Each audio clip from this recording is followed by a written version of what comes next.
Acts chapter 27. And when it was determined that we should sail into Italy, they delivered Paul and certain other prisoners unto one named Julius, a centurion of Augustus' band. And entering into a ship of Adramyttium, we launched, meaning to sail by the coast of Asia. One Aristarchus, a Macedonian of Thessalonica, being with us. And the next day we touched at Sidon, and Julius courteously entreated Paul, and gave him liberty to go unto his friend to refresh himself. And when we had launched from thence, we sailed under Cyprus, because the winds were contrary. And when we had sailed over the sea of Cilicia and Pamphylia, we came to Myra, a city of Lycia.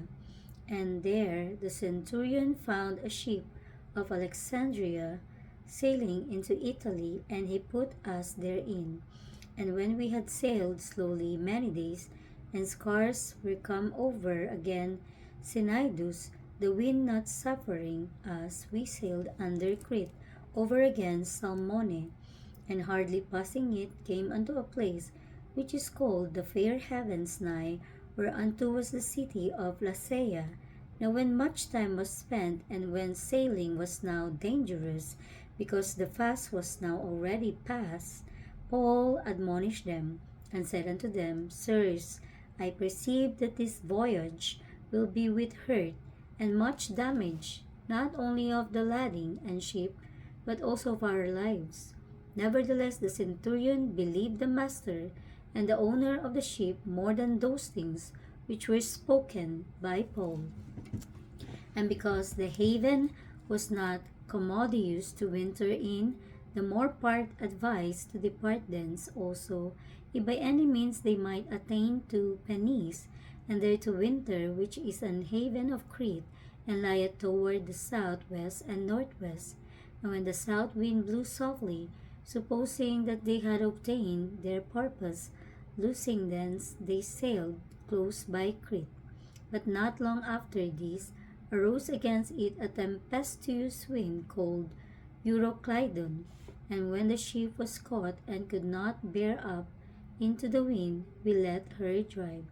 And running under a certain island, which is called Clauda, we had much work to come by the boat, which when they had taken up, they used helps undergirding the ship, and fearing lest they should fall into the quicksands, strake sail, and so were driven.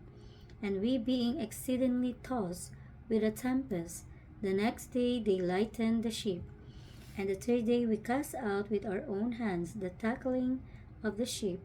And when neither sun nor stars in many days appeared, and no small tempest lay on us, all hope that we should be saved was then taken away.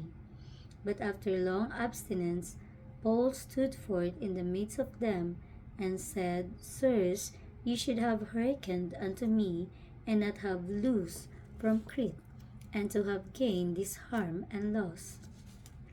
And now I exhort you to be of good cheer, for there shall be no loss of any man's life among you, but of the ship. For there stood by me this night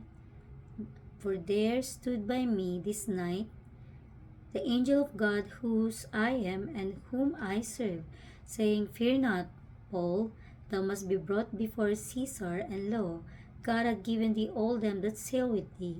Wherefore, sirs, be of good cheer, for I believe God that it shall be even as it was told me. Howbeit, we must be cast upon a certain island.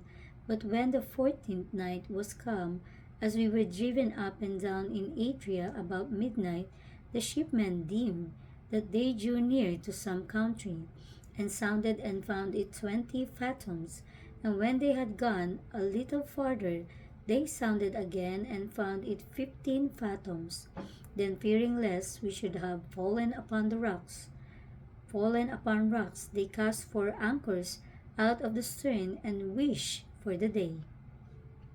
And as the shipmen were about to flee out of the ship, when they had let down the boat into the sea under color, as though they would have cast anchors out of the foreship, Paul said to the centurion and to the soldiers, Except this abide in the ship, ye cannot be saved.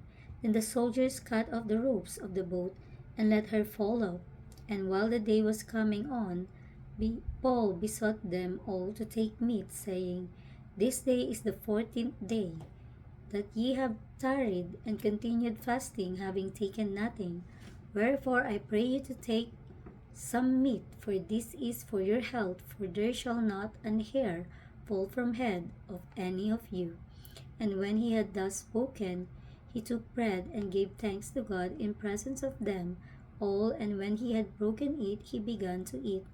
Then were they all good they then were they all of good cheer, and they also took some meat. And we were all in the ship 260 souls. And when they had eaten enough, they lightened the ship and cast out the wheat into the sea. And when it was day, they knew not the land, but they discovered a certain creek with a shore, into the which they are minded, if it were possible, to trust in the ship. And when they had taken up the anchors, they committed themselves unto the sea, and loosed the rudder bands, and hoised up the mainsail to the wind, and made toward shore. And falling into a place where two seas met, they ran the ship aground, and the fore part stuck fast, and remained unremovable, but the hinder part was broken with the violence of the waves. And the soldiers' counsel was to kill the prisoners, lest any of them should swim out and escape.